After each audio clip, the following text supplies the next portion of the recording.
I guess I want to be careful about talking about specific people's interviews, but I would say that his parents were cooperative with us. And as I've said before, and hopefully this gets at your question, we have not identified any accomplices, co-conspirators, or anything along those lines. So it's the FBI's position right now that he still acted independently. Again, we're still, I know it seems like a lifetime since July 13th, but we're still early stages, but we have not seen anything so far that would suggest to us that he acted with others.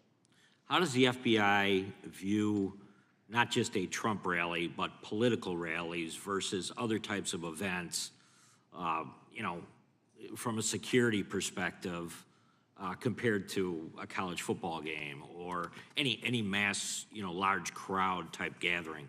Because I think one of the things that's most difficult to really to swallow at this point is that the idea that these Trump rallies have been happening for years and that there could be such a lax approach to the physical security of those fairgrounds that day.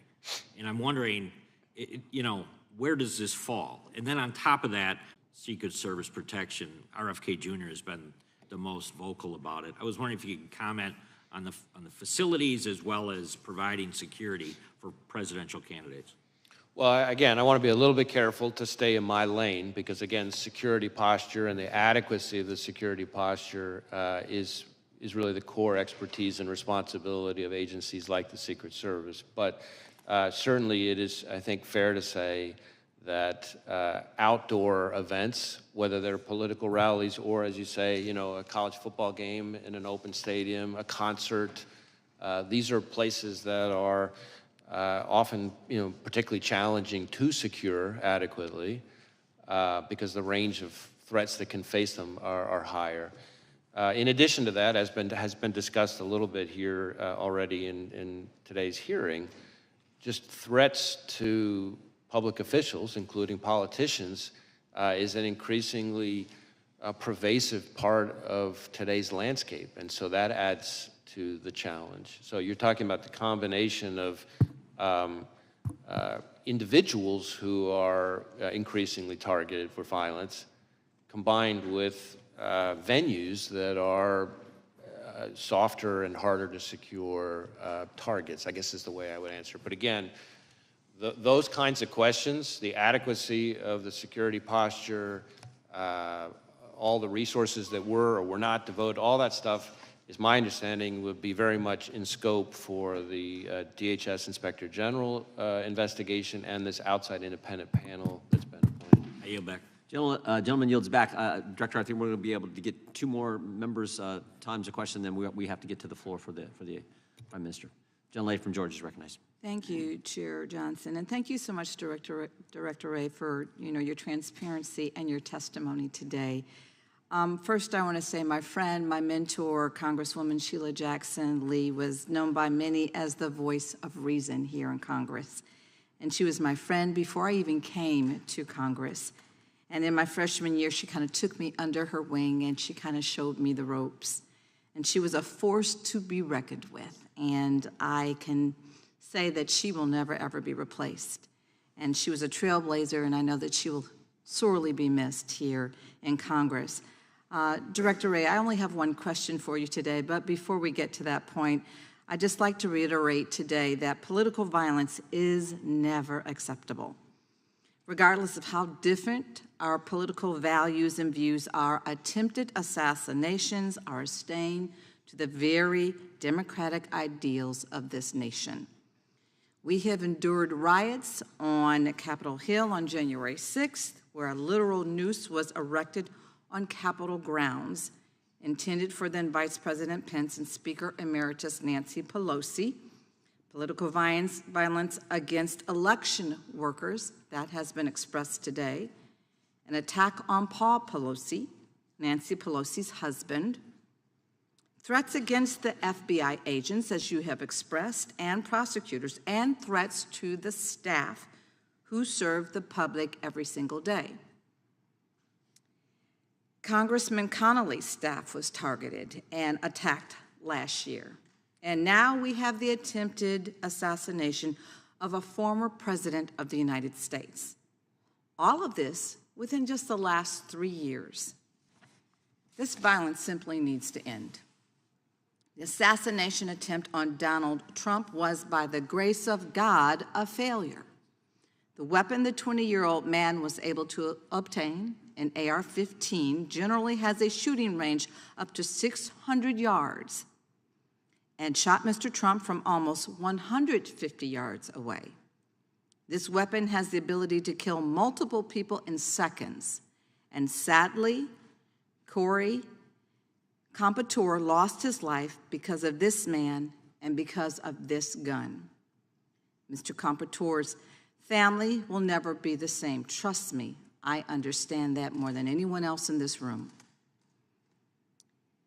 Is the near loss of a former president enough for this Congress to finally take action? Because there are 206 of us that are already standing in the wings, ready to take immediate action to ban assault weapons today.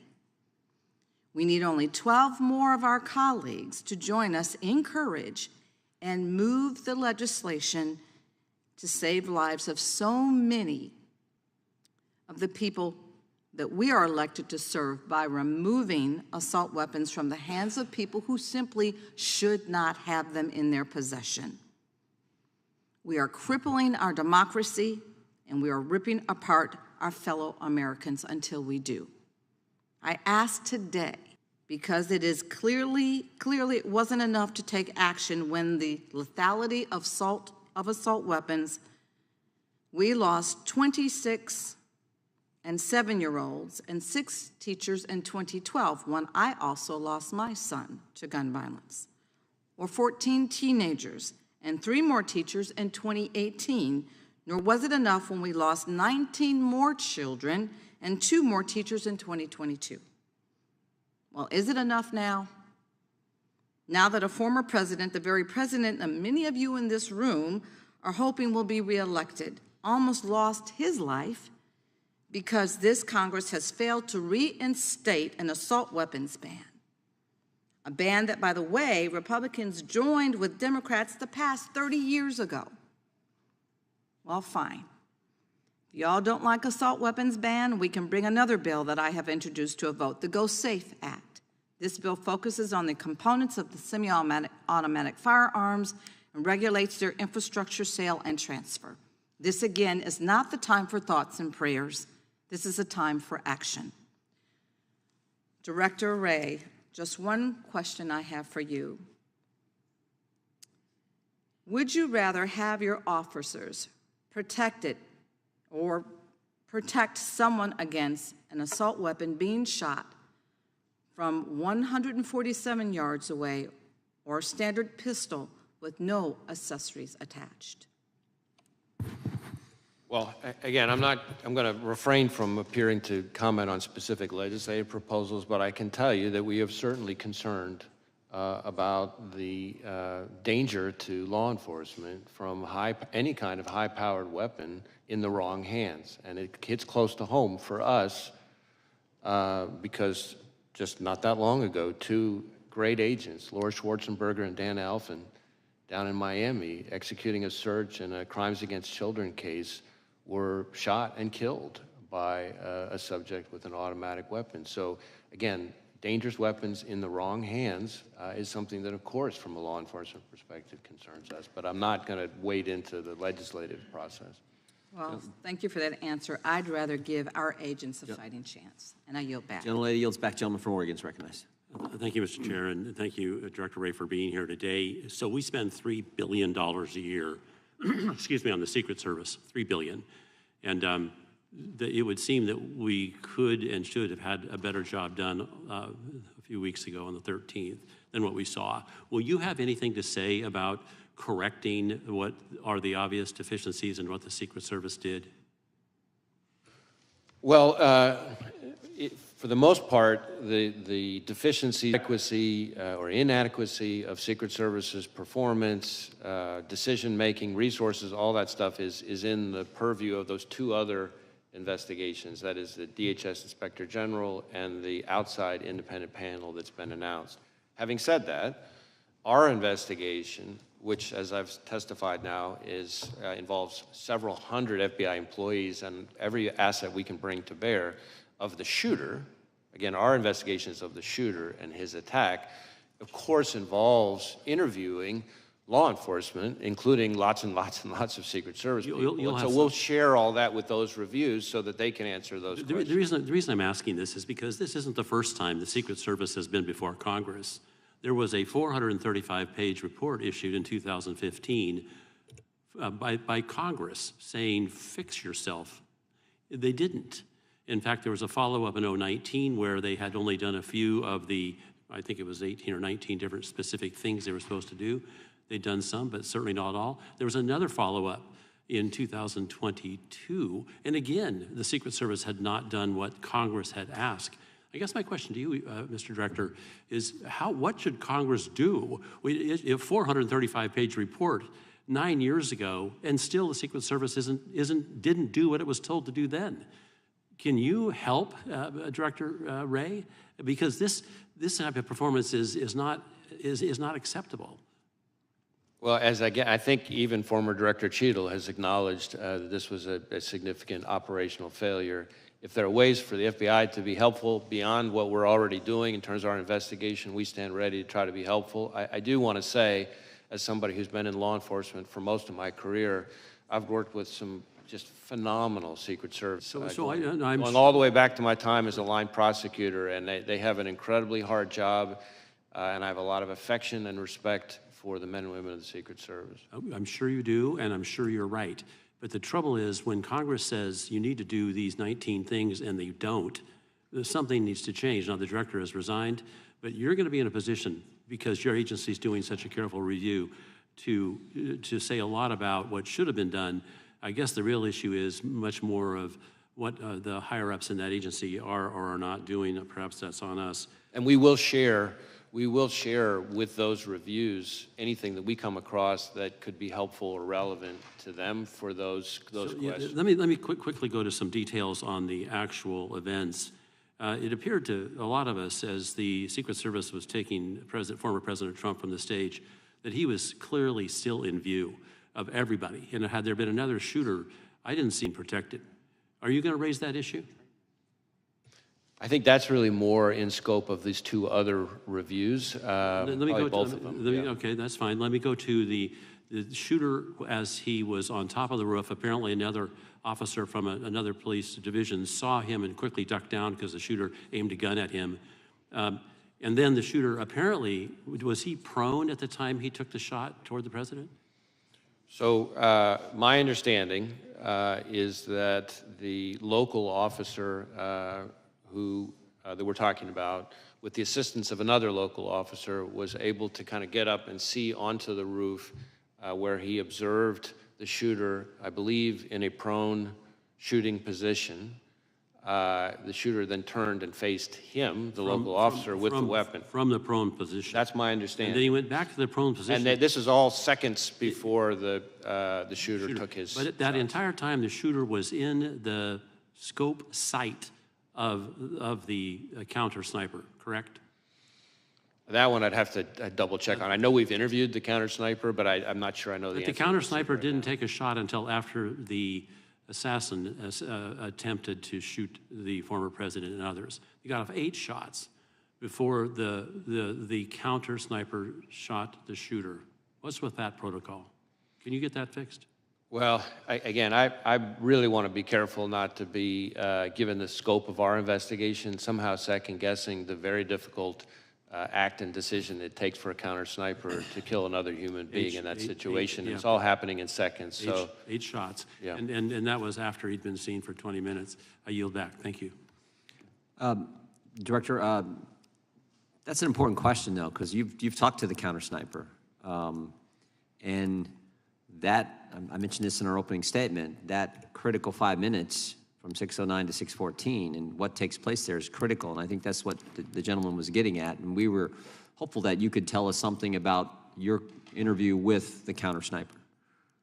I guess I want to distinguish a couple things. There is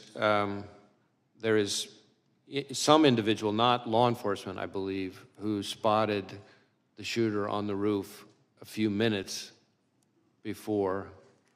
But I think law enforcement spotting him with the weapon on the roof is seconds before. So, That's important. yeah, 'cause so I think there's two different things I think going what you're on saying there. is it wasn't maybe that if the bad guy shoots at 6:11, then you're saying this encounter with local law enforcement that Mr. Bentz was just getting into happened just seconds before that and maybe not 2 minutes before that? That's my understanding. That, in other words, that there's different things here. There's an individual, at least one individual I can think of, not law enforcement, member of the public, who observed him on the roof. Not clear whether or not the individual saw a weapon or not, but saw him in a way that was concerning. That is some number of, not many, but like just a handful of minutes. I think separate from that, as far as law enforcement goes, in terms of a weapon, this local officer that we just talked about observed the individual, again, literally just seconds before the shooter took his shots. Separate and apart from all of that, roughly, I think, maybe a little less than or around an hour before the shooting, there were local law enforcement officers who observed the shooter, not up on the roof, not with a weapon, but with I believe, a rangefinder, kind of like you would use if you were playing golf or something, in a way that was odd and suspicious.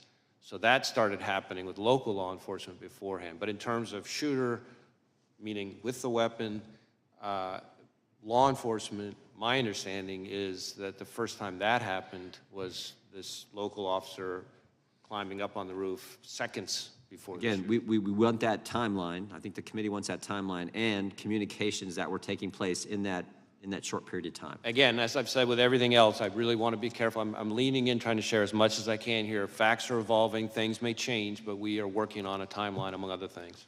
Committee will stand in recess until after the Prime Minister's remarks conclude.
Siga.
Committee will come to order. The gentlelady from North Carolina is recognized for 5 minutes. Thank you, Mr. Chairman, and thank you so much, Director Wray, for being with us yet again. As you know, we've seen a disturbing rise in domestic terrorism and far-right extremism across the United States, and we've heard from you several times about this. White supremacist and far-right extremist groups continue to outpace all types of terrorism and domestic violent extremism, according to the National Institute of Justice report from this past January. Part of this dramatic rise in extremist violence and threats stems from malign foreign actors who are actively working to sow division in American democracy. They're desperately trying to inflame extremists and deepen divides, all to support far-right agendas and candidates that will erode our democracy. The DHS threat assessment has warned we expect the 2024 election cycle will be a key event for possible violence and foreign influence targeting our election infrastructure, processes, and personnel. Microsoft has warned that the 2024 election may be the first presidential election during which multiple authoritarian actors simultaneously attempt to interfere with and influence election outcomes. National security officials and experts have warned that foreign governments, mainly Russia, China, and Iran, seek to destabilize the United States via its elections by sowing further division in the American electorate. This is happening, and happening in the current context of increased political violence in our country against a former president, election workers, judges, members of Congress and their families, and other public servants. I cannot emphasize enough that this is a national security threat. Director Wray, reports have found that these propaganda campaigns will sometimes target racial groups. Why would countries like Russia, China, Iran seek to inflame racial tensions via social media? Well, of course, it may vary from adversary to adversary, but the playbook for authoritarian regimes in today's world is to try to sow divisiveness and discord, to turn us against each other, to capitalize on existing social tensions that they perceive, and to try to, in effect, pour gasoline on the fire and intensify those conflicts that may already exist in our domestic, political scene. So rather than if you're a foreign adversary that means us no good, rather than try to come up with some completely brand new issue or theory or narrative to turn us against each other, you look for things where we're already at least quarreling with each other, if not fighting with each other, and then they try to capitalize on that and amp it up. And of course, that can then sometimes, as we've seen all too tragically, boil over or bubble over into outright violence. And so how has the FBI worked to combat this propaganda and infiltration on our social media networks? So our focus is on the foreign actor, China, Russia, Iran, and on their efforts.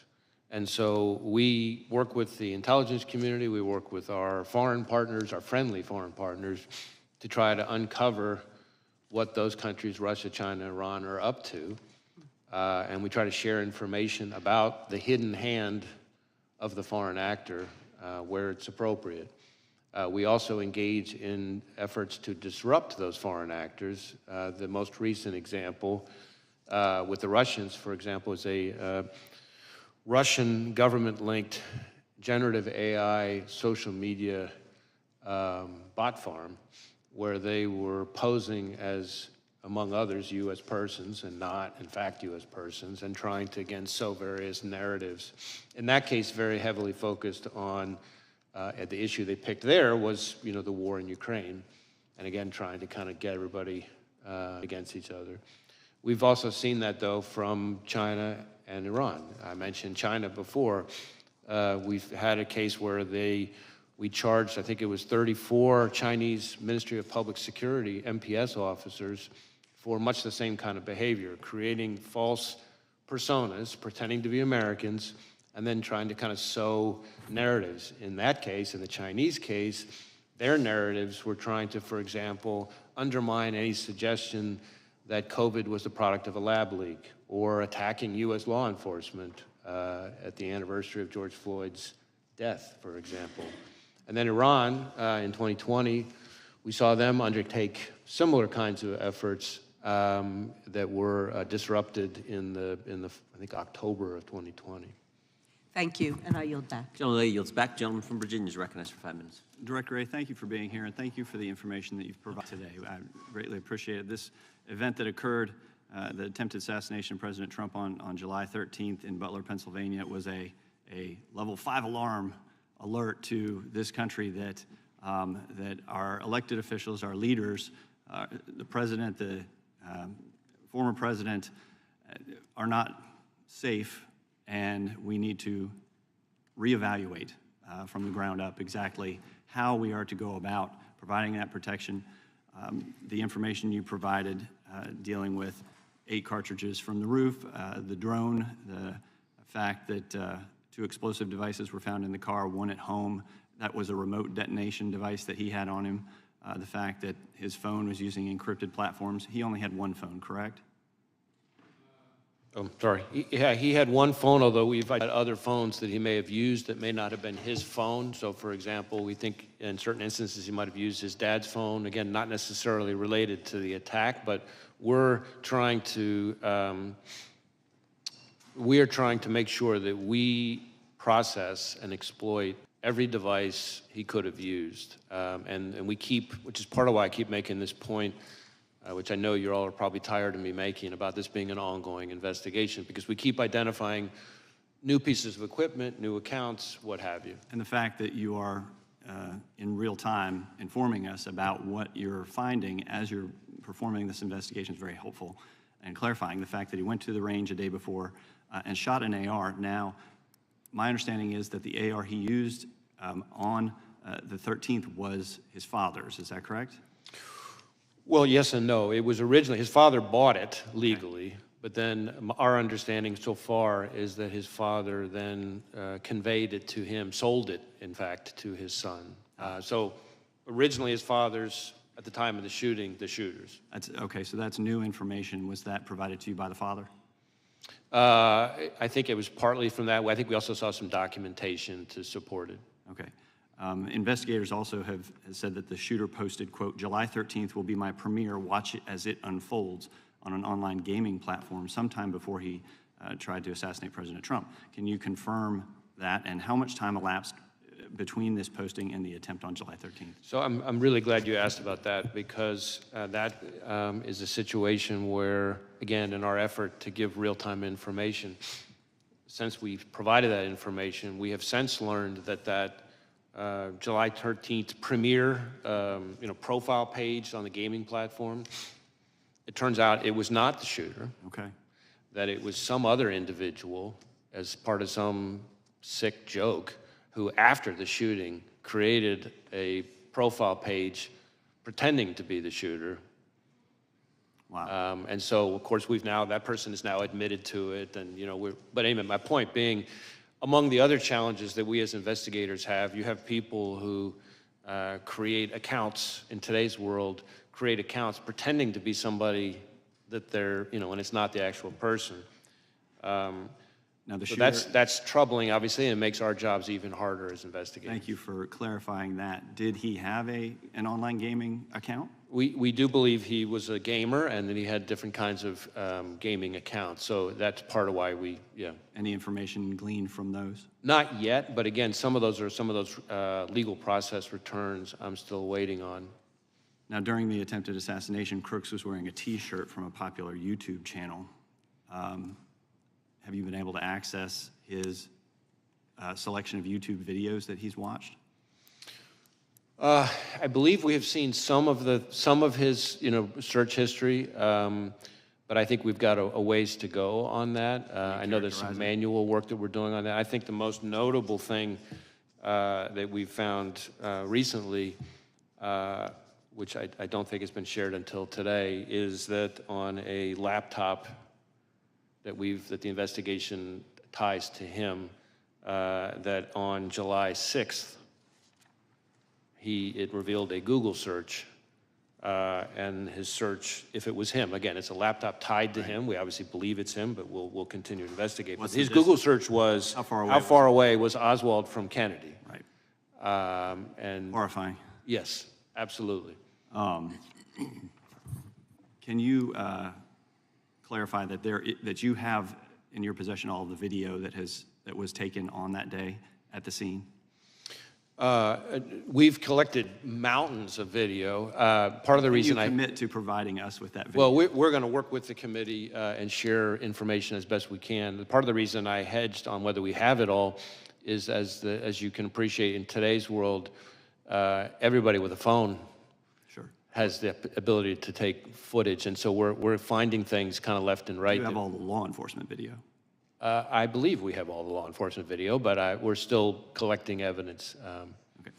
And I hope you would provide that to us and to the American people. Thank you. I yield back. Gentleman yields back. Director, just to be clear, the photo and the message on the online gaming account, I think your testimony was to Mr. Klein that was somebody else posing as the shooter. Is that right? Correct. Somebody after July 13th created this profile, pretending to be the shooter, and sent us down a rabbit trail, which we've now tied off. That's important information. The gentlelady from Pennsylvania is recognized. I thank you, Mr. Chairman. Thank you, Director Wray, for being here. And I want to add my voice to the chorus of folks who are just devastated by the illness and passing of Sheila Jackson Lee. What a champion. What a role model. I always called her the hardest working member of Congress. She was everywhere on every issue. She'll be greatly missed.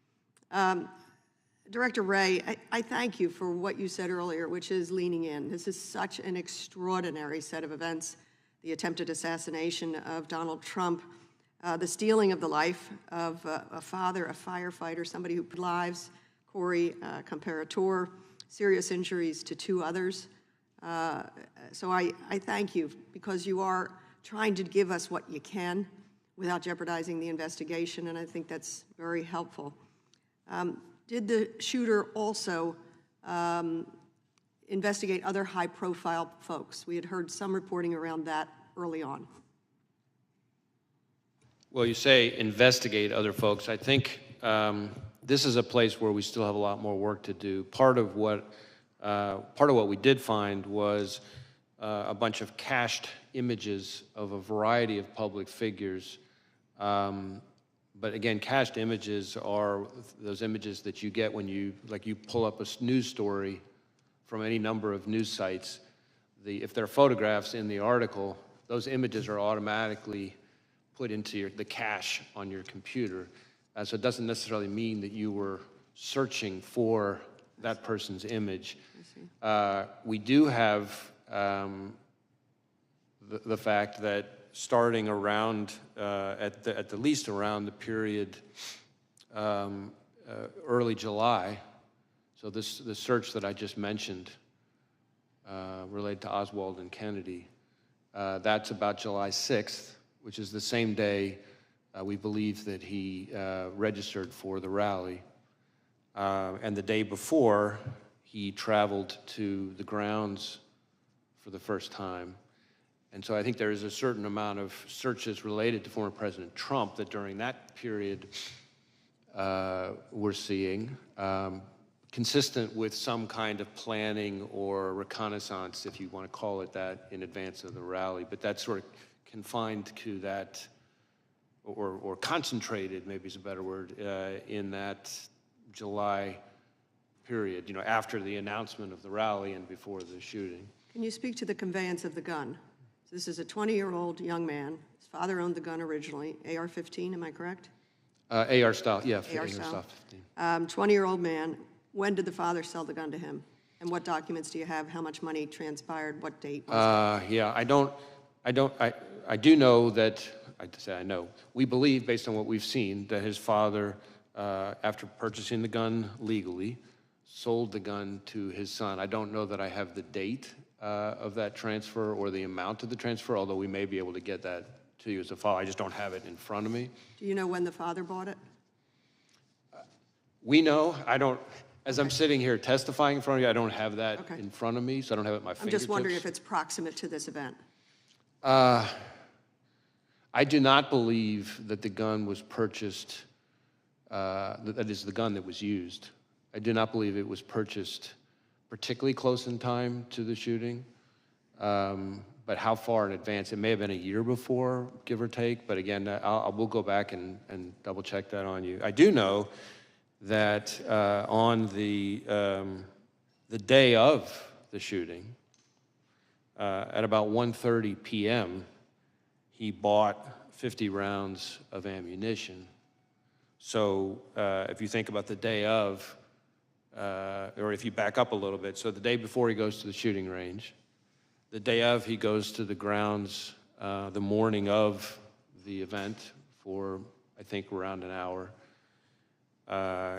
He buys the ammunition at around 1:30. At around 3:50 is when he's back on the grounds of the rally, and that's when he used the drone that I've talked about already today. And then, of course, fast forward till just after 6 o'clock when the worst happened. And we had thought maybe over the weekend there was a conversation around a classified briefing for members. I hope that will happen as soon as it's feasible for you and for the other agencies involved. And he got off 8 shots, and the reporting is that that was in under 6 seconds. He got off 8 shots, fatal to one. My question that I'll leave you with, and I know I'm over time, Mr. Chairman, is we all decry political violence. We decry any violence, but we decry the rise in political violence. What can you tell us that we could do better? What do you need for you to be able to help this country reduce the political violence tendencies?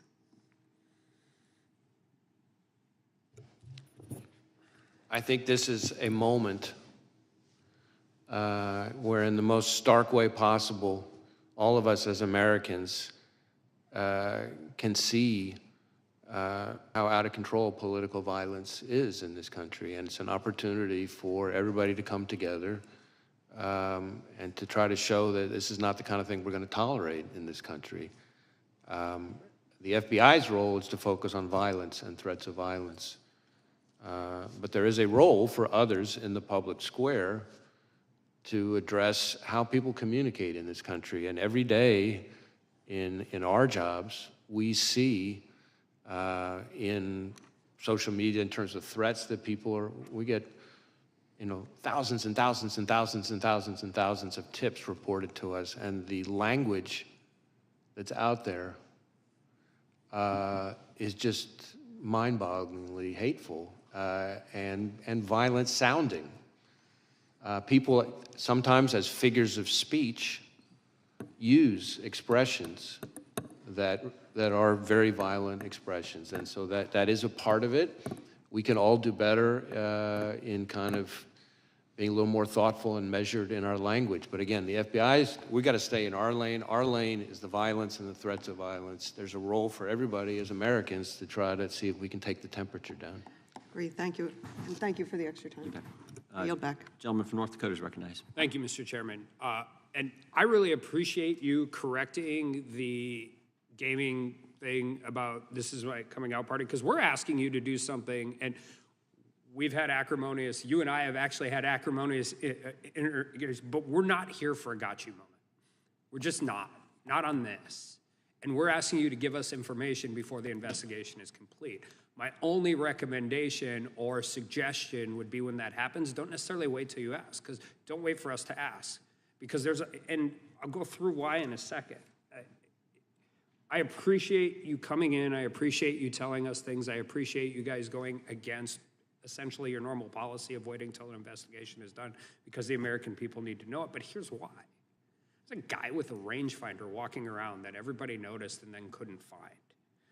He's scaled to the top of a roof within 150 yards line of sight to the presidential, Republican former presidential candidate by climbing a drain pipe, and then you said some equipment.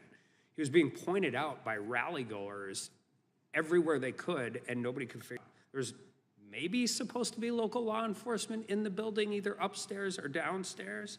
And all of this is going on. And I was talking to a colleague of mine yesterday on the floor, and I hate the conspiracy theories that come out, but this is not the FBI's purview. This is the Secret Service's purview. This is so comically, like, inept to the average North Dakota citizen. Is just, they look at this and they're like, how could this possibly happen? And so by you giving us information in a really meaningful way, even though we know the investigation's ongoing and things can change, that at least helps us to deal with that and figure out where we're at. And so, I mean, and you're doing all this. This guy had no combat training, no counter surveillance training that you're aware of, right? I'm sorry, I couldn't quite hear He that. had no combat training. Oh, no, I don't think any, certainly no what you and I would call combat training. Obviously, he was a fairly active recreational shooter, so he did plenty of shooting. A lot of guys. No, I don't think any, certainly no what you and I would call combat training. Obviously, he was a fairly active recreational shooter, so he did plenty of shooting. A lot of guys in Western North Dakota, right? I mean, all of those different things. And somehow we came within under of an inch of a presidential candidate being shot and killed within 100 days out from an election. And when you look at it, so I just want to be really clear, because there is a lot of this. There is no evidence of another shooter, right? I mean, another shooter. Yeah. I mean, there's the counter sniper who took out the shooter. Well, right. But you're talking about like another. Anybody else. And you're looking at his online and seeing all that, but there's no evidence he had any other accomplices on scene that day, correct? Correct. Not that we've seen yet, certainly. And you said, Oversight's had a hearing, DHS had a hearing, we're having a hearing now. The Inspector General's going to investigate. We're probably announcing a bipartisan outside panel. But there's another investigation too, right? Because somebody has to clear the shooter.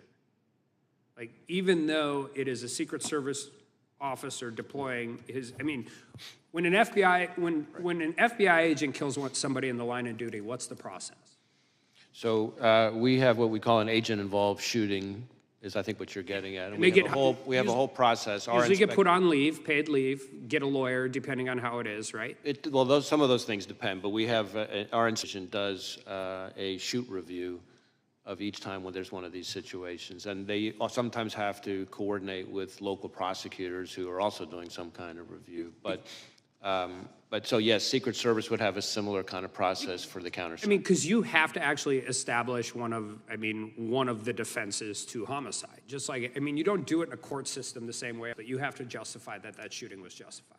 So when the FBI does that, do they conduct that all internally? Most of the time, yes. Every once in a while, there's a situation where the Inspector General gets involved. Do you know how the Secret Service does it? I don't. Okay. And I just think that's important, because when we're talking about how this works, and I don't think anybody is arguing it wasn't, anybody who's seen it knows what happens, but it's just knowing it and making sure that the process is handled correctly. And I just want to shift gears with my last 30 seconds really quickly, because we had a hearing on the northern border in Grand Forks, and you were talking about specific threats from Iran, but also generally.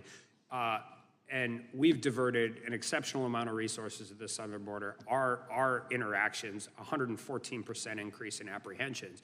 And the one specific thing, with all due respect to my friends and my neighbors from Canada, it's a lot easier to get into Canada for some of these countries where we have these real issues with terrorist threats than it is to the United States, particularly Iran.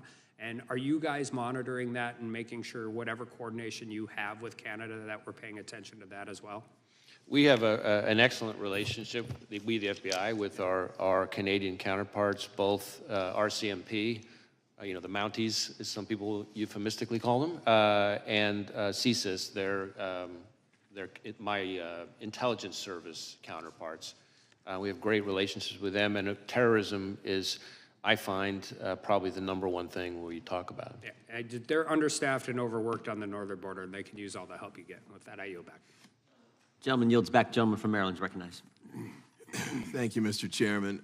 Director, thank you for today. I think I greatly appreciate your candor. I know it's highly unusual to go into this level of detail during an active investigation. and I know it's a special and unique circumstance given the nature of what happened that day. I'll ask my colleagues that we not try and take advantage of this in other circumstances. I think we need to be careful about pressuring our investigators, to disclose information in the middle of an investigation in a casual or routine way. But thank you for what you've done here today. I do want to mention this too. Like Congressman Correa, I went up to Butler with Homeland Security Committee, and had a chance to meet with a number of the people there, including people who were there at the rally. And several of them were elected officials. In fact, one of them that spoke with me a lot was sitting directly behind Mr. Trump when he was shot, and she had video that she'd taken, and she'd love to share it with you all.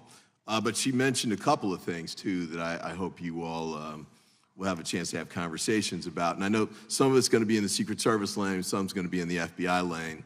But one of the things she talked about was the fact that the day before the shooting, she and other officials in the town and people who just wanted to prepare the stage showed up and started working on putting the bunting up and decorating it. But the point she noted was that none of them had been vetted. There was nobody there to keep an eye on them and make sure that everything that was being done was appropriate. And she actually sort of thought in the context of hearing that a gun was found, or a gun was perhaps hidden at the site before the shooter was able to get it and use it. I don't know those details, but those are some of the things that came up that day. She also mentioned that there was sort of the outer perimeter. So you had a perimeter stage that the Secret Service had set up. Beyond that, you had a field, and then you had the building where the company was, and the shooter got on the roof.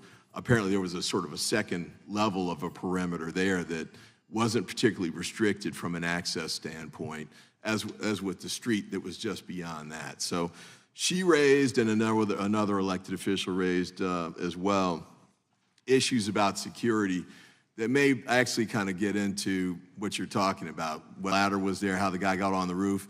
There are all sorts of issues with respect to that. And there was a lot of people, as you said, that had videotape. I talked to 3 that were showing me videos while I was standing out there in the grounds. But I had a couple of questions to ask of you briefly. Apparently, there was no Secret Service recordation of communications during that day. There's no radio runs, we call them, but there's no tapes. Do you know if there are any recorded conversations among law enforcement from that day? I don't know the details of that. I believe there may be some, but I don't have in front of me exactly what we've seen or heard.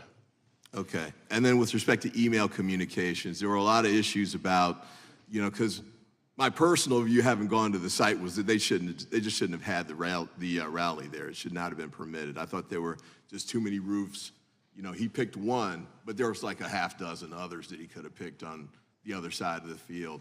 And as Eli Crane, a congressman who was a sniper for the U.S. military, said, there was a water tower that actually would have been a better site, probably that Secret Service should have used, but could have been used as well. But the lead up to that decision, and Congressman Correa raised this, who made this decision about how to pick the site? And apparently there was back and forth between local law enforcement, Secret Service, and the campaign. And I was kind of curious as to whether that's something that your investigation is going into or not. So I think that primarily falls within the scope of the 2 other reviews, that is the DHS Inspector General review and the outside panel, independent panel that's been announced.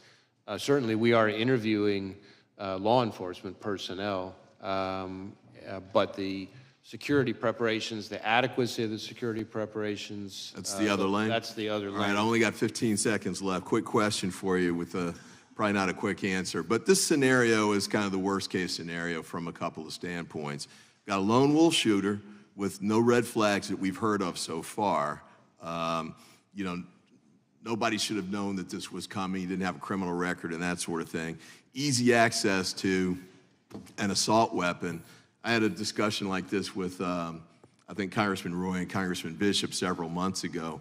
What is it we can do to try and preempt those kinds of scenarios? We've got gun violence all over the country, including in my district.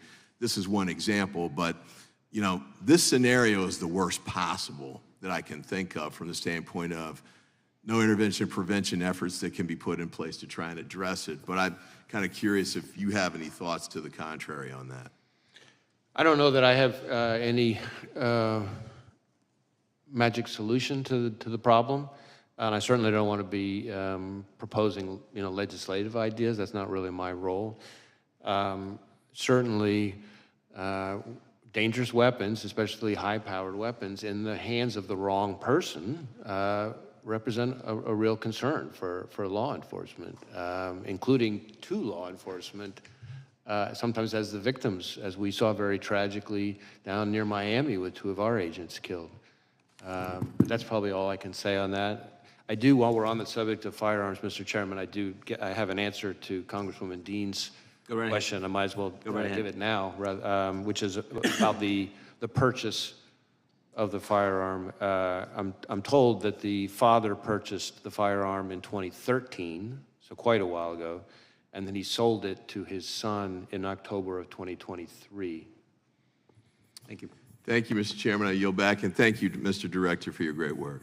I'd ask unanimous consent that we enter into the record a statement from Representative Kelly and some questions for the Bureau. Representative Kelly represents Butler. Actually, that's his hometown. So without objection, those will be entered into the record, and we'll make sure you get those, Director. The gentleman from New Jersey is recognized. Thank you, Mr. Chairman. Before I begin, and this is not directly with you, actually, I just wanted to straighten something out. I know my colleagues, the gentlemen and the gentleladies from Georgia, Washington, California, Pennsylvania, they all mentioned Project 2025. Well, I don't know how they expect to know about that, number one. I'm pretty damn involved. I don't really know a whole lot about it. But President Trump has made it clear, and we're going to say it again, we'll say it over and over again, that there are some things he disagreed with, some things he agreed with that he wasn't that familiar with. It was from the Heritage Foundation. And that was just raw politics, to be honest with you. It was just because 2025 has some things in it that they believe are really going to offend American people, and it very well may. And so they want to pin it on the presidential candidate. He didn't author it. He didn't condone it. He didn't put his seal of approval on it. It's getting old. It really is. We do this with other things. Just like in this committee, when anything goes wrong, anything, somehow Donald Trump's name has to be brought into it, and it gets tiring. It's politics over reality. Second thing about picking the site, I was intimately involved in the Wildwood rally, the biggest rally President Trump's ever had, biggest political rally in the state of New Jersey. I had spoken to the president about it, and he wanted to do it on the beach because we had over 100,000 people. And let me tell you, we had everybody out there because they were concerned, the Secret Service and the local police and the county police, and just about every entity could be. And so they had, behind it was that iconic setting. They had the Ferris wheels on the pier and all the stuff. They had agents up in there. They had agents in the ocean, in the water, in boats. They had people coordinating, working with each other and talking with each other because they knew it was a risk. So we chose a site that was difficult. The president did, and I thought it was a great site, but nevertheless, the law enforcement responded properly. Something went wrong here. You can't blame this on Donald Trump as well. The site was chosen. It's the responsibility of those who serve in law enforcement to make sure that he was safe, period. And I'm sure you'll find out why.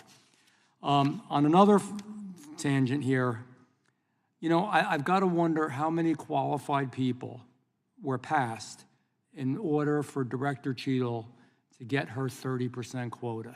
That's a lousy way to run an agency, especially when it's dealing with law enforcement, to say we've got to have 30% of anything. And I worry about these practices because it's policy over protection. And Director Wray, I know that some things were left to you. I understand that. But one of your early acts on the Biden presidency was hiring the FBI's very first chief diversity officer. And since that time, and even before your time, and you're going to disagree with me, but respectfully, I'm going to disagree with you. Recruitment standards under your lead has resulted in deterioration in many areas, including physical fitness, illicit drug use, financial irregularities, mental health issues, full-time work experience, and integrity. And I know you dismissed them, but in October 2023, they are a prestigious group of retired FBI special agents and analysts both expressed concern regarding the FBI's willingness to recruit agents that, quote, I'm not saying this, they said it, not me, can't even pass the new relaxed standards for fitness, who are illiterate in some cases and need lessons, educational lessons, don't want to work weekends or after hours, their words, and have serious disabilities or mental health issues, which is not the place for them. Most of your agents are great people. I love them. I love them for what they do. I'm not criticizing most. But these new standards, don't you think this is a hindrance and reduces the morale of the vast majority of good people that you have in the FBI? And I ask you for a quick answer because I have a few other things. So I respect our retired agents. The same today as they were a decade ago. I'll give I mean, they've changed in some ways. In fact, the physical fitness standards, depends on how far back you go, but the physical fitness standards that our current graduates have to graduate from Quantico actually exceed some of the physical fitness standards that were in place if you go back far enough with some of our retirees. But what I would tell you, I think part of the reason there's confusion, and again, I accept that these folks are raising their concerns in good faith, but we have actually access to the facts. And part of the reason I think there's confusion, just take the physical fitness thing as an example, is that before you had to pass the physical fitness test before you showed up to Quantico. Now you have to pass it in order to get a badge at Quantico. The standard hasn't changed. You still have to pass the same test, the same 12-point standard, et cetera. All that stuff applies. The only difference is you can pass it while you're at Quantico. But if you don't pass that same test that's been in place for a long time now, you don't get a badge. And we will dismiss people from Quantico, and we do, who don't pass that Director, I know test. I have to wrap this up, and I appreciate that. If you could get us information that substantiates what you say, that should be easy enough to do to the whole committee, I'd appreciate it. You know, feelings in this administration are more in functionality. It's resulted in a border crisis. We don't have time to talk about that. You've spoken out about it. I appreciate that you've spoken out about it. I think it's also resulted in shortages in our nation's law enforcement and our military, and I think it makes us less safe. So I look forward to seeing those statistics and that proof, because I have people talking to my ear that tell me otherwise, and I yield back.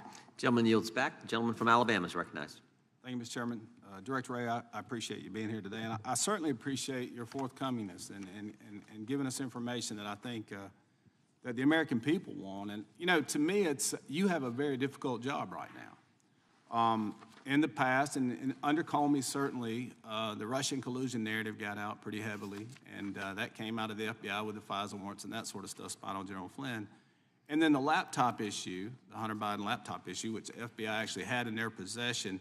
So I have 800,000 people thereabouts that I represent, and our job is to restore trust. And so in a lot of the hearings we've had this week, they say, well, the FBI is investigating that.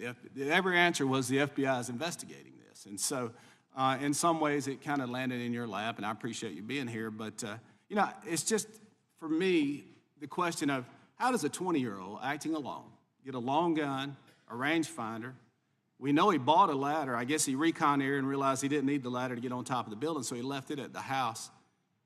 Get on a roof within 150 yards of one of the most famous people in the world, I guess now, and a former president. How does that happen?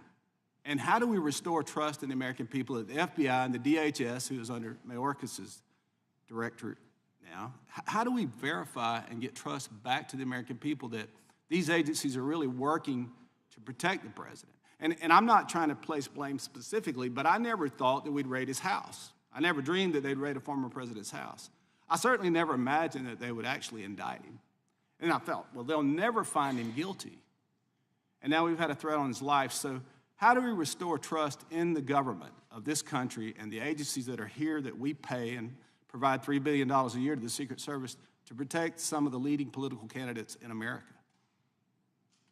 That's a lot. I'm sorry. That's a lot of questions, but I'm going to give you a little room to talk. Right. No, listen, obviously you included a lot, as you said, in your question, and as you might imagine, I disagree fairly strongly with a number of parts of it, but sensitive to the time, I guess what I would say this, I can speak to my approach to running the FBI. Again, the FBI was not involved in the physical security of the rally. That's, we come in as the investigators afterwards. And as I've said before, our investigation is an investigation of the shooter and his attack.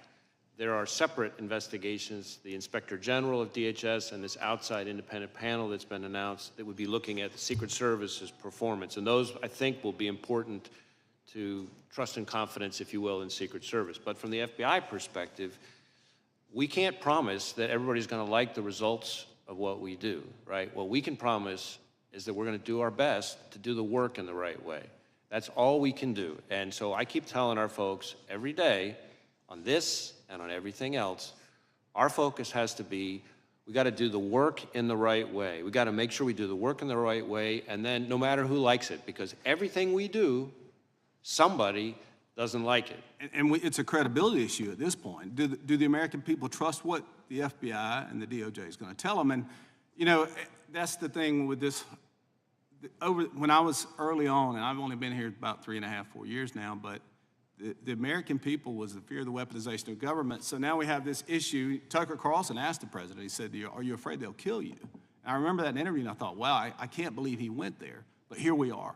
And so as we work through this process, I think it's so important, and I think the chairman hit on this, is the audio of the shooter. You've interviewed the sniper, the Secret Service sniper that took out the target. Was he waiting on a green light? What was going on, and why did Mr. Crooks have a chance to get off 8 rounds? And we knew he was on the rooftop. I don't know for how long, but we know he was a marked target. So was he trying to get the green light, and was somebody not giving it to him? So again, the performance, the adequacy of the performance of Secret Service will be the subject of the Inspector General investigation and this outside independent panel. What I can tell you, and I'm glad you asked the question, because this goes to something that that was part of an earlier exchange. The first time that anybody from law enforcement saw the subject on the roof was a few minutes before the shooting. Not with a gun. They didn't, at that point, they didn't, but local law enforcement, a few minutes before, saw him on the roof and started radioing. Did he have a backpack going up the roof? Well, we haven't found anybody yet who him climbing up the roof. The reason why I've talked about how we think he got on the roof is that's based on forensic, our evidence response team and forensic analysis, that we're, without getting into all the details, footprints and things like that, that we can, fingerprints, et cetera, that we can see how he got on. But we don't have an eyewitness at the moment who saw him climbing up. So a few minutes before the shooting, local law enforcement saw him on the roof. Again, no weapon identified at that point.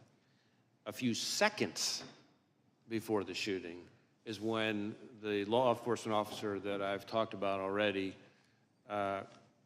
is the one who was assisted by another officer who saw up on the roof, saw the shooter in a prone shooting position with the gun. He turns. How long did that happen before? That was that sighting. That is the first time, to my knowledge, the first time anybody from law enforcement saw him with a weapon. That is seconds before he shot at President Trump. Thank you, Mr. Chairman. I yield back. So did the counter sniper not see the bad guy, the shooter, until after he fired a shot? You mean until after the subject fired a shot? Until after the shooter? Yeah, I don't know the answer to that. It's possible we've already determined that, but as I sit here right now, I don't have that. But I can, yeah. I think that's a logical next question with where the gentleman from Alabama's question was going. The gentleman from California is recognized for 5 minutes. Director Wray, to the best of your understanding, how close did the assassin's bullet come to killing President Trump?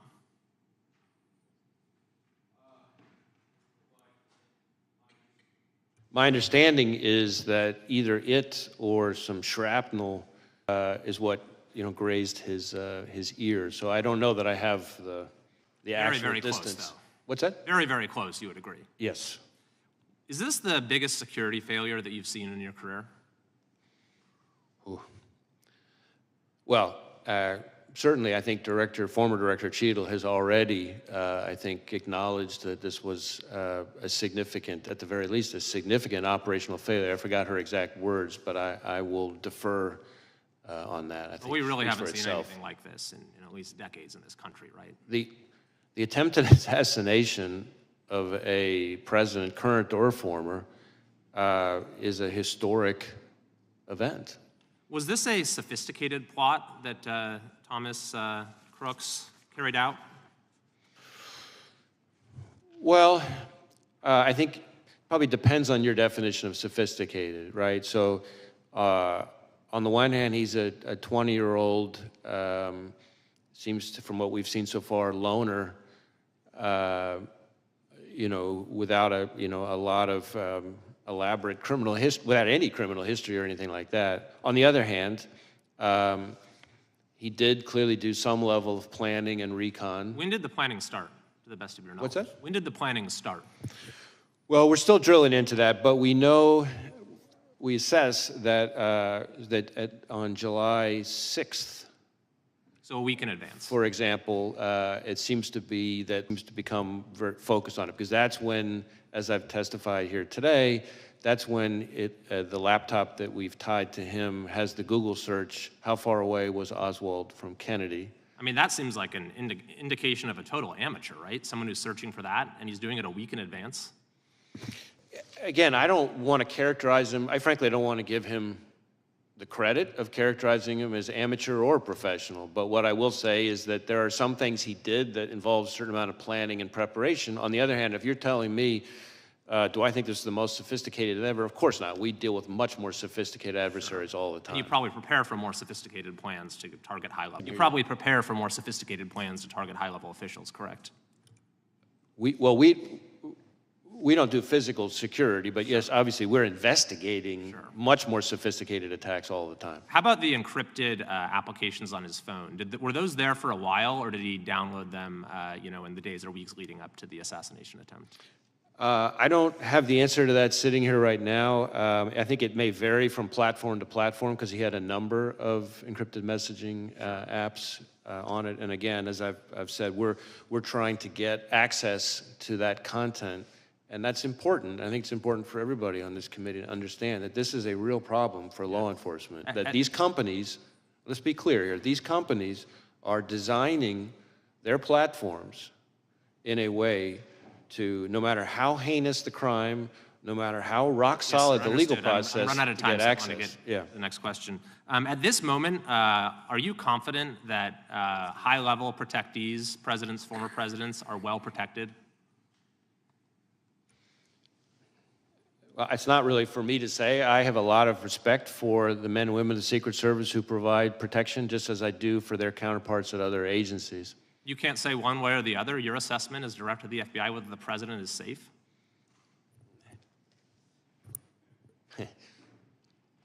I'm not an expert on protective details and physical security. What I would tell you is that we have a very robust system for sharing threat information with those agencies, and that in my experience, the men and women of the Secret Service are professionals who are hardworking, who are literally willing to take a bullet for their protectee. You mentioned a thwarted assassination attempt against former President Bush. Are there any other thwarted assassination attempts against current or former presidents that you could discuss?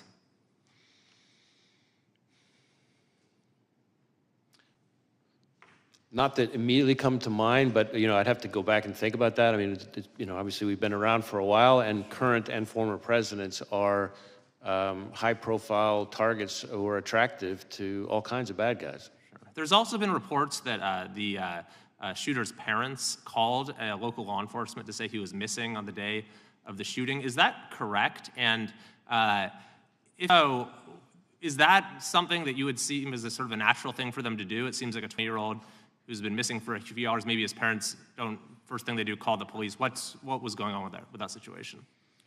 So my recollection, I don't have this in front of me, my recollection is they did call, concerned that he was missing. My recollection, though, is that they didn't call until this was after the, I think this was after the event. I see. But I'm not certain of that, so I want to, hedge on that slightly because I have to get back to you to confirm that. I believe that part of the issue was that when he last saw his father, he, I think, indicated to his father that he was going to shoot at the range. And then, of course, he didn't go to the range and he didn't come back from that. And so I think that may have added to the level of concern. Thank you. I yield back. Gentleman yields back. Gentlelady from Wyoming is recognized. Thank you, Mr. Chairman. Director Wray, I'm going to go a little bit different route with my questioning. In testimony before the Senate Judiciary Committee in December of last year, you stated that the FBI is, quote, especially concerned about the possibility of Hamas supporters engaging in violence on the group's behalf, end quote, and that the threat from a, quote, terrorist organization who may exploit the attacks in Israel as a tool to mobilize their followers around the world, end quote.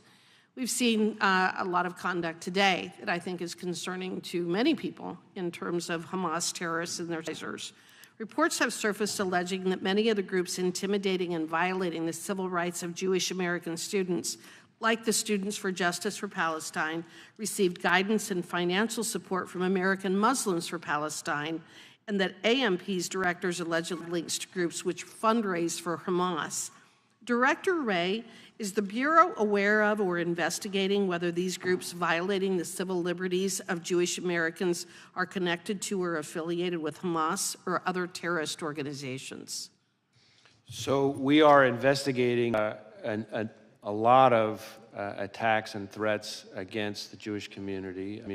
I've been very vocal on how big a concern that is, and certainly that was already heightened even before October 7th, and since October 7th, it went to a whole nother level.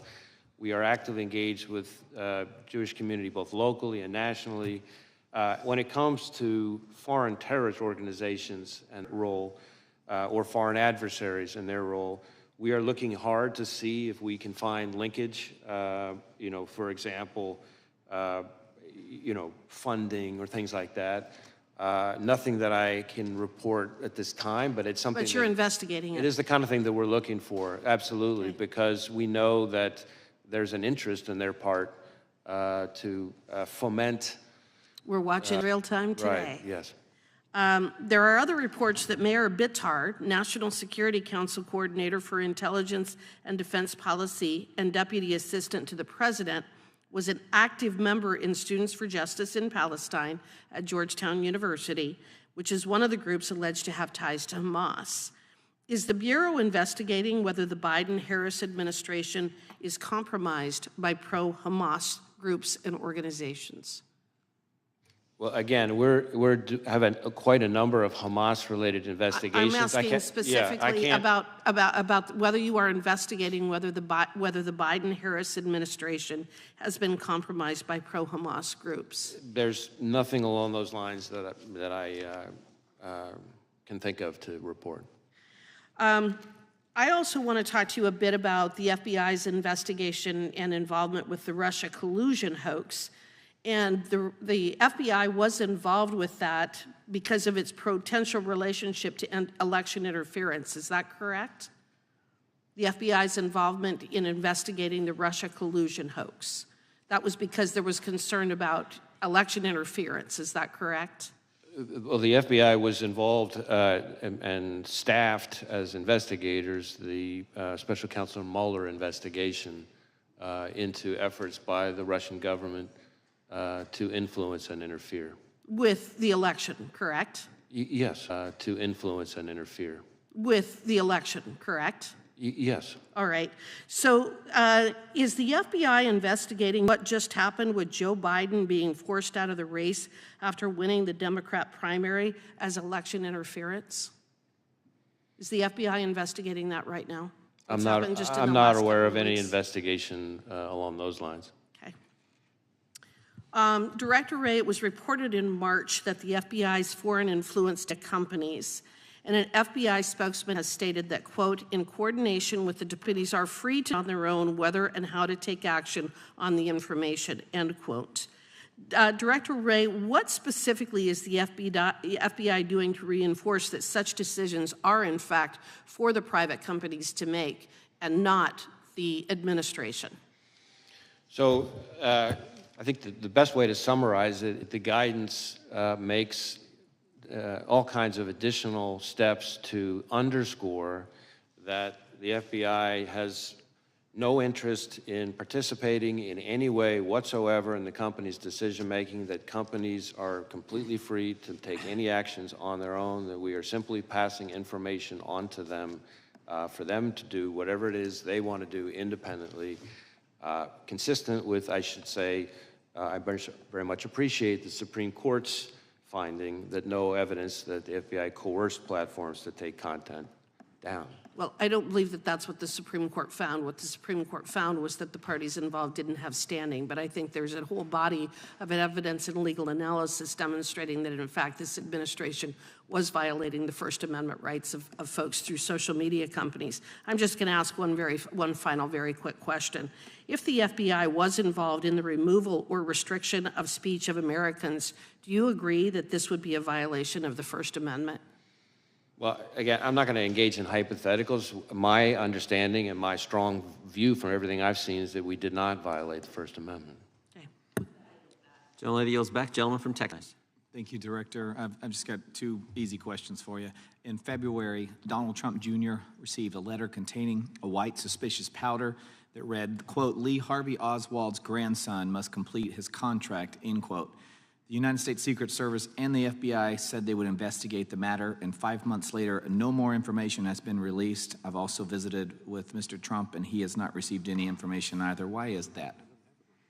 So as I sit here right now, I'm not familiar with the specific investigation, but I do know that we have had, unfortunately, quite a few investigations of threatening mailings and white powder letters and things like that. So I'm happy to drill into it and have us circle back to you and see if there's more information we can share about it.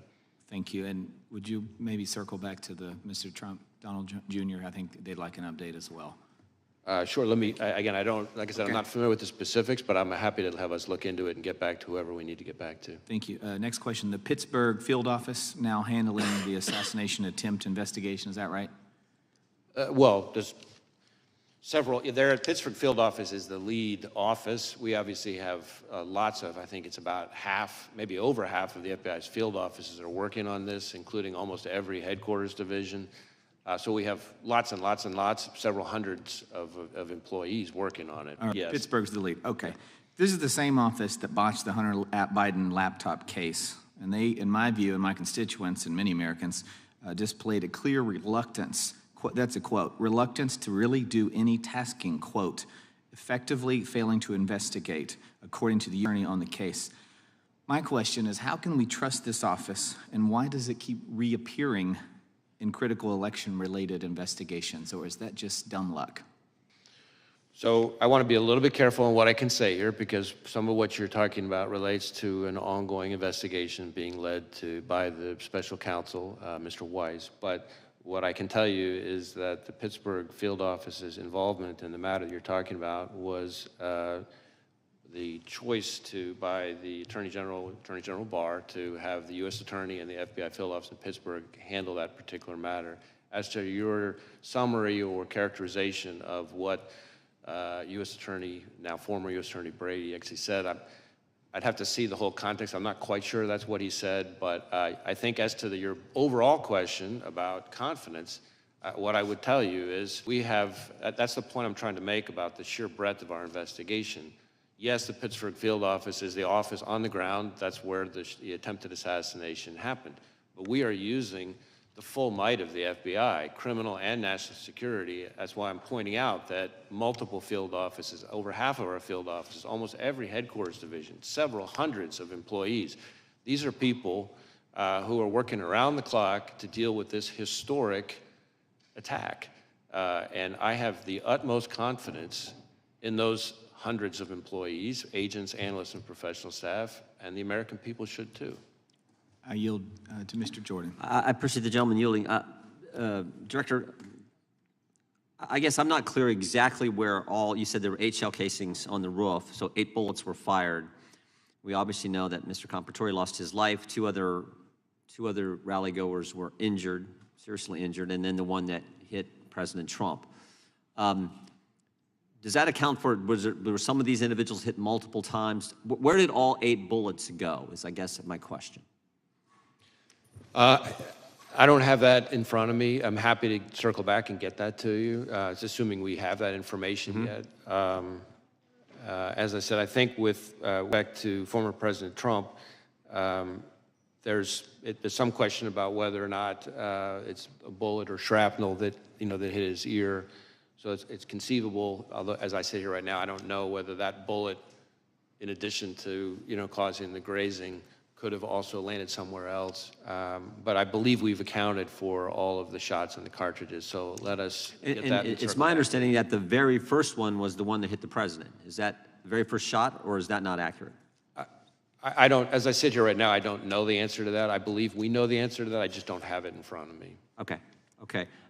Is there any chance I mean, it seems to me that this bad guy, this shooter, was focused on President Trump, but you indicated that he purchased 50 rounds of ammunition, I believe, earlier that day.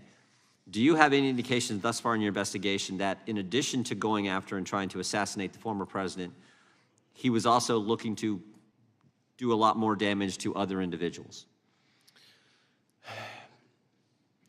That's a hard question to answer. What I would say is I agree with you that his preparatory activity is what we've seen so far, the limited information that has been relevant and interesting about his preparatory activity does seem to be that he had settled on former President Trump as a target and this rally as his moment to try to take a shot.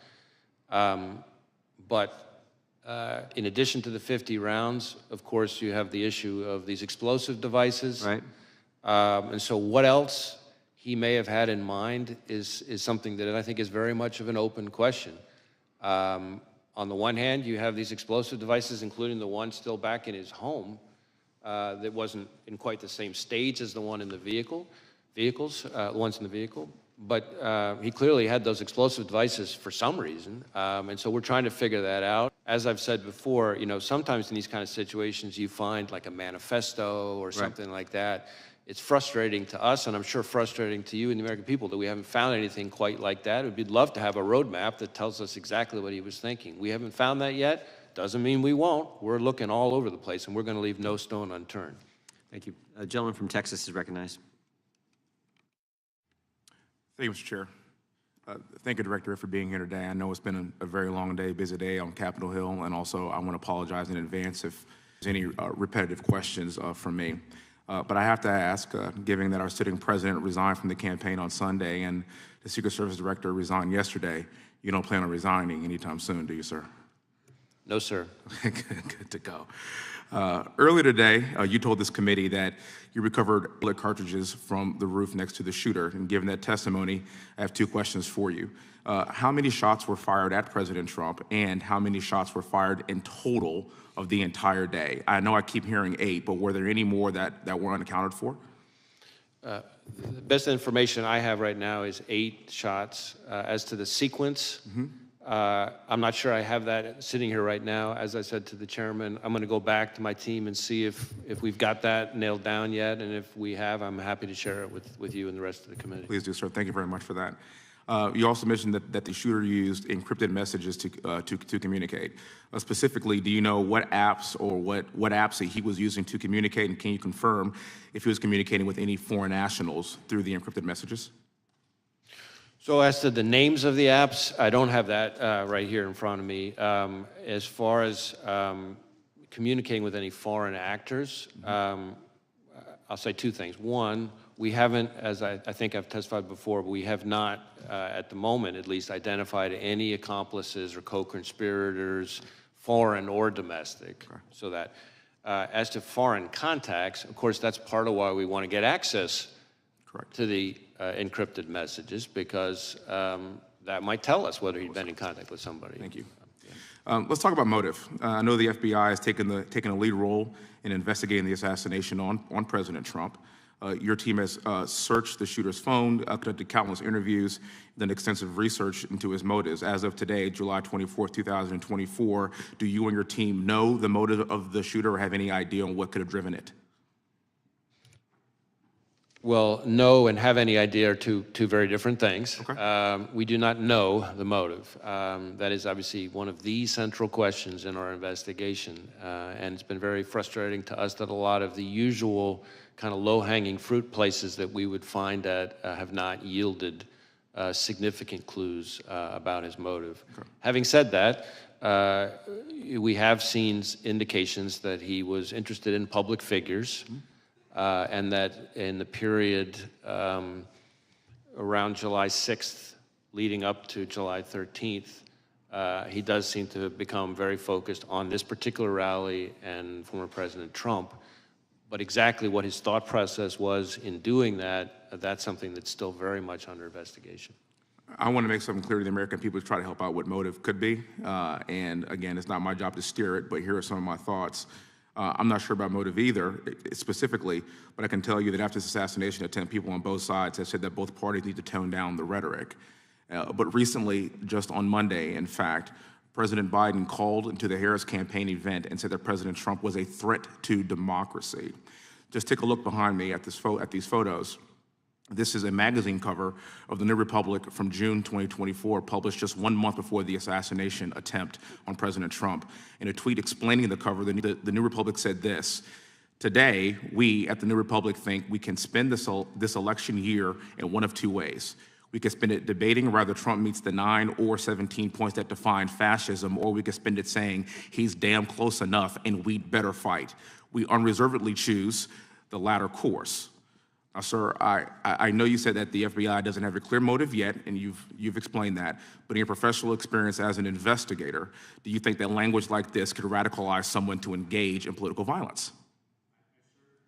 I certainly understand the point of the question. What I would tell you is that, respectfully, I don't think it's appropriate for me as FBI director to be characterizing or engaging in public commentary on specific people's rhetoric, and that's because it's not that I don't understand why you're raising the question, but I think that in my role, I have to be very careful to make sure we speak through our work, and we speak through our cases and our intelligence products, not the FBI director chiming in the public square on different people's political commentary. I understand.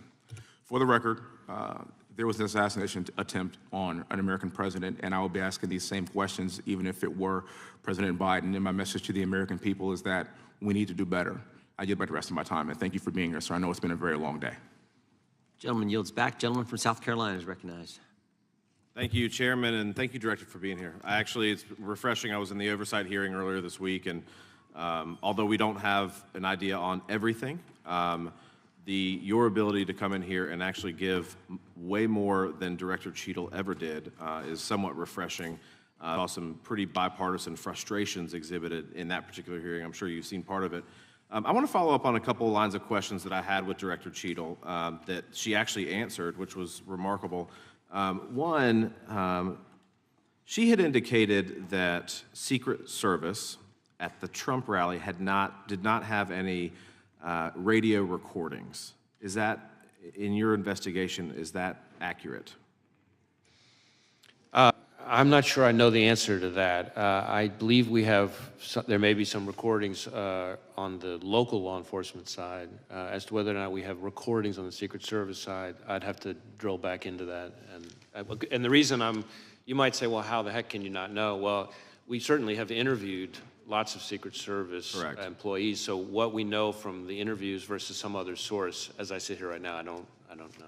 So on this particular case, but in your experience, and again, it's a different agency, but she had indicated, Director Cheadle had indicated that recordings sometimes are done from radio recordings, I guess, of what happens at a Trump rally or any other thing that they're engaged in. Is that your experience as well, that sometimes there are audio recordings of communications between law enforcement officials? Just speaking very broadly, there are times when there are recordings, but it'd be hard for me to be more precise than that. And I know that you can't answer whether they were here in this instance or not, but what would cause recordings to not exist for the Trump rally, if as a hypothetical? What would be the reason that would happen? I'm afraid I don't know the answer to that. I mean, if they didn't record, there may be situations where they just don't record in the first place, and why that would be, though, I'm not sure I can answer that. Thank you. Let me ask you this, and this is another line of questioning. Director Cheadle had indicated that seconds before the assassin, the would-be assassin, fired the shot, is roughly seconds, is when he became a person of suspicion to an actual threat. Would you agree with that assessment from Director Cheadle? Well, let me try it this way. I think there are sort of three, in my mind, there's sort of three, let's say three significant moments on this continuum that you're kind of getting at. There is roughly an hour before the shooting when local law enforcement observes the individual, the shooter. At that point, as somebody that was a person of concern. I forgot the exact phrasing, and that was based on seeing him with this rangefinder, no observation of a weapon, but there was something odd and off about them that caught local law enforcement's attention. So that's the first moment. Then there's a second moment, which is, I think just minutes before the shooting, where local law enforcement observed him on the roof, but didn't see a weapon, is my understanding at that point. And at that point, their level of concern obviously was even higher. And then there's the third moment, which is that moment when local law enforcement saw him, the officer who climbed up with the assistance of his colleague, and saw the shooter in the prone position with the weapon, and that's seconds before the event. And so, terminology, I'm not sure, but it seems to me there's an evolution of concern over that time period. Correct, and escalating concern. At what point, and this again, I just don't know, so I'm curious, at what point is, say, the sniper who killed Mr. Crooks, at what point is he able to fire a shot, and does he have to have authorization in which to do that? I don't know that I know Secret Service's rules of engagement in that situation. It's possible that our interview of the counter-sniper has uncovered that. Again, our focus has been, I certainly understand why you're asking the question, but our focus has been on the shooter himself and his actions and the attack. These two other reviews, the DHS Inspector General and the outside independent panel, are both looking at the performance of the Secret Service, which would, I'm confident, include the question that you're talking about. Thank you. And I actually think, from a legislative purpose and what this body will probably ultimately do, it's of great importance that we break down barriers of communication and that we allow, officers to do their job without, so that this doesn't happen again. And I appreciate you being here. Thank you, Director.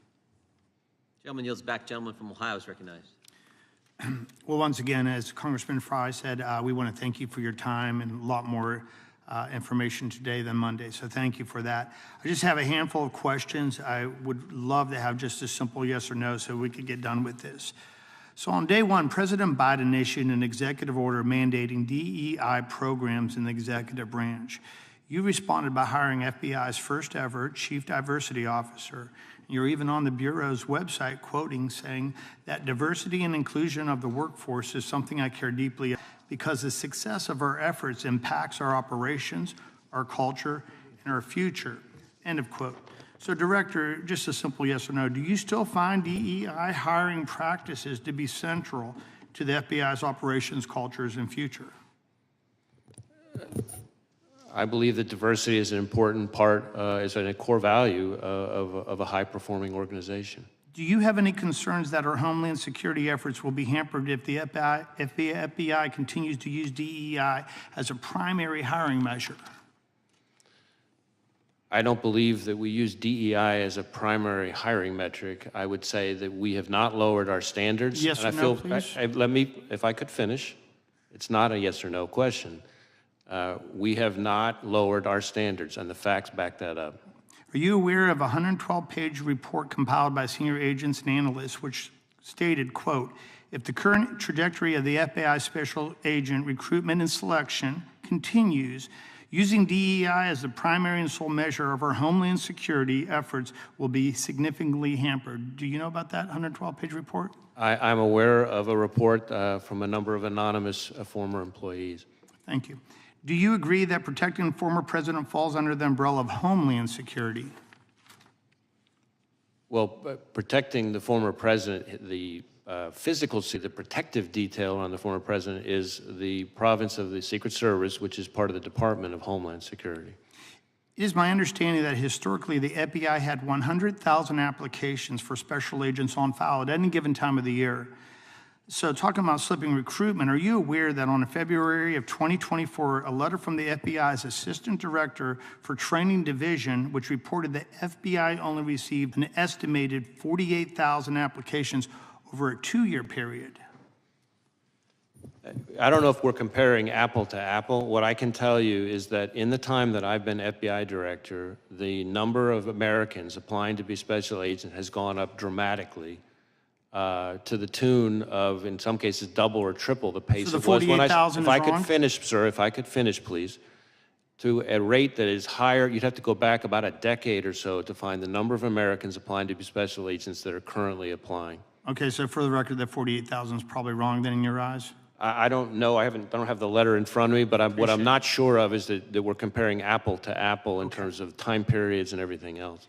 In advance of the Trump shooting, United States Secret Service Special Agent in Charge Tim Burke reportedly told law enforcement partners that NATO summit in Washington, D.C. limited his resources available to the Trump rally.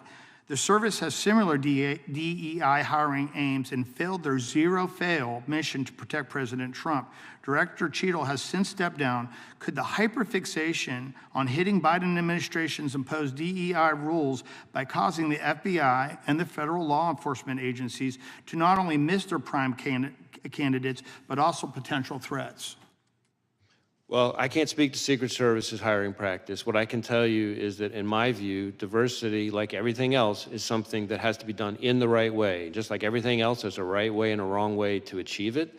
I think we can and have achieved improvements in diversity and, at the same time, not lowered our standards. And I think part of the reason we've been able to do that is because of the encouraging increase in the number of Americans applying to be special agents. The investigation into the planting of pipe bombs at the RNC and DNC headquarters has been going on for over 3.5 years and will soon have lasted longer than the Biden presidency. I look forward to you proving yourselves, because we haven't received any update right now on the Trump shooting since July 15th, and the people really need that. Can the public expect a more transparent and timely investigation into the attempted assassination of former President Trump?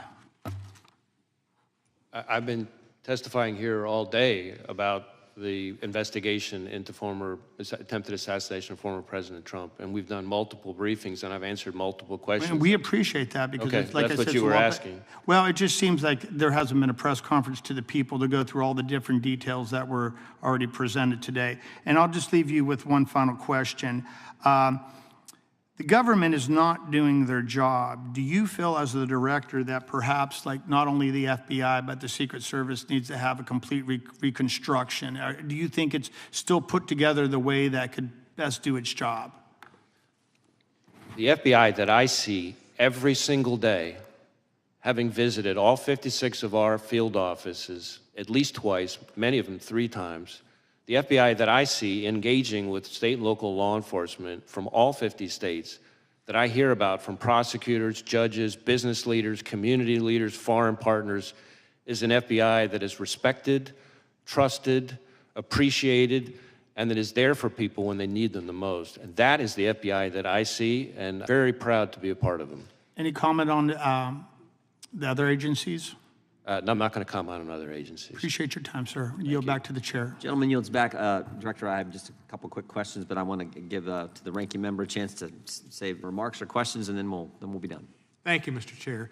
First, I'd like to say, as somebody, when I grew up, I watched The Untouchables, and I think Elliot Ness would be proud of you. I don't know about J. Edgar Hoover, but Elliot Ness for sure.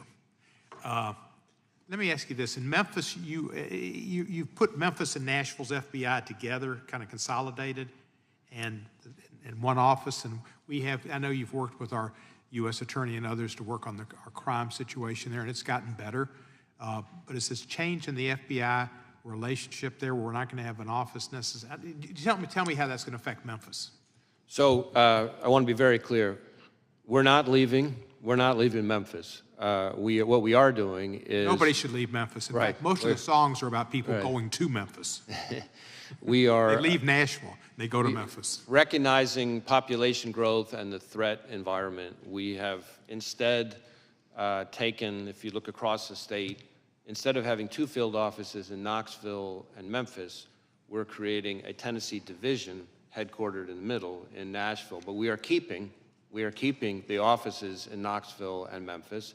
And in fact, when it comes to Memphis specifically, not only will it not result in any decrease in the number of agents there to work, actually, strange as it might sound, it's going to allow us to increase the number of agents who will be assigned to the Memphis office, including to tackle things like violent crime, which I know is of huge concern.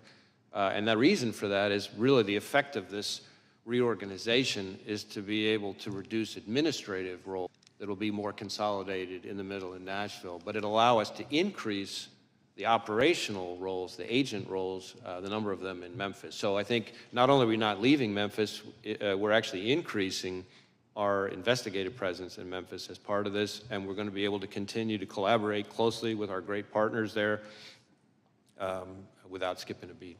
Thank you. That's reassuring. One of the questions was asked over here was about previous assassination attempts on presidents. And obviously, I know you're a lot younger than me, but you probably did. Did you ever watch The Untouchables? I have watched it, yes. They had one of the programs was on Mayor Cermak. You don't know Mayor Cermak? I'm sorry, I couldn't hear you. Mayor Cermak, do you know who he was? I do not. He was the mayor of Chicago. And in February of 1933, there was an assassination attempt on Franklin Roosevelt in Miami, Florida. And Mayor Cermak, C-E-R-M-A-K, was killed and said, "I'm glad it was me and not you." Allegedly, he said that. But anyway, that was an attempt, and it failed, and that was, Untouchables brought it into my consciousness. But thank you for your work. I appreciate it very much, and I appreciate you're not looking into our Democratic nominee. That's something we normally do. Thank you. Director, I'm still not clear in my mind. When did the counter snipers, the good guys, when did they first get eyes on the bad guy, the would-be assassin, on the roof of the AGR building? I'm not certain, but I'll take my best effort here. I guess I'm sorry to interrupt, but yeah. Did they have eyes on him before the local law enforcement was looking up on the roof and engaged with the bad guy shooter? I don't know the answer to that. I will look into that and get back to you. I believe we have the answer. I just don't know that I have it. I want to make sure I answer accurately. Because we thought, from the briefings that Mr. Abate gave us, or Abate gave us, excuse me, Abate gave us, and the briefings you gave the Congress, that they did, but it wasn't clear from your testimony. So if you can get that answer to us, that would be helpful. I want to circle back just a third time, if I could, to the Iranian threat to President Trump and some others, former members of our government. The reason I want to go back to that, because we now know that the Secret Service and Homeland Security denied resources to President Trump's detail that they had asked for. And it seems to me, if that all happened after you guys knew about the Iran threat and had briefed the Secret Service on that real threat, that's an even bigger problem. And that's why I was trying to get that timeline down, when you knew about it and when you briefed the Secret Service on the Iranians' threat to kill President Trump. So again, I really want to be careful to both be accurate, but also not to kind of stray into any kind of classified information or confirm the existence of classified information. So let me see if there's a way for us to get back to you on that question. I understand why you're asking.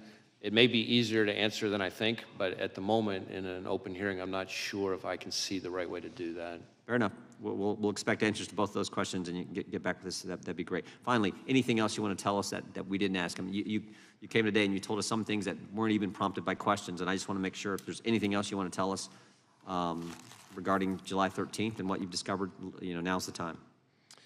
Well, again, we're going to continue to engage with the Congress. I think we've covered a lot of the points that I really wanted to make sure that I got across, and just as I'm looking at my list, in one way or another through the course of today's questioning, I think we've gotten through most of it.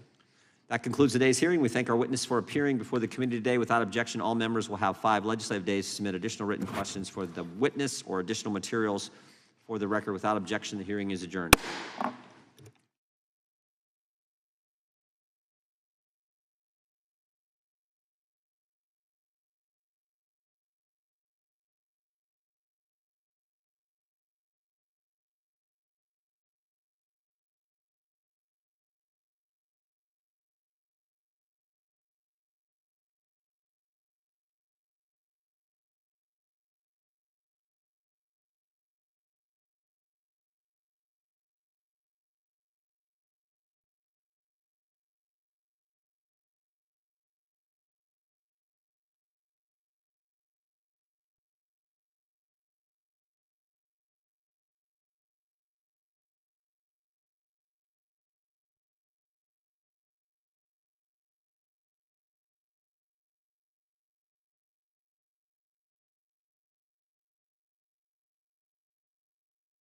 Meet Asana, a work management platform that helps companies get more done and save more time. Teams can stay connected while they track updates and visualize timelines. Asana, a smarter way to work. Try it for free today at asana.com. Wilson and Leon Beal are here at the library ahead of their show at Arlington's Regent Theater called Boston's Best Divas of Soul. And later in the show, our favorite satirist, Andy Borowitz, is back with a newly launched Borowitz Report. All that ahead, Boston Public Radio 89.7 GBH.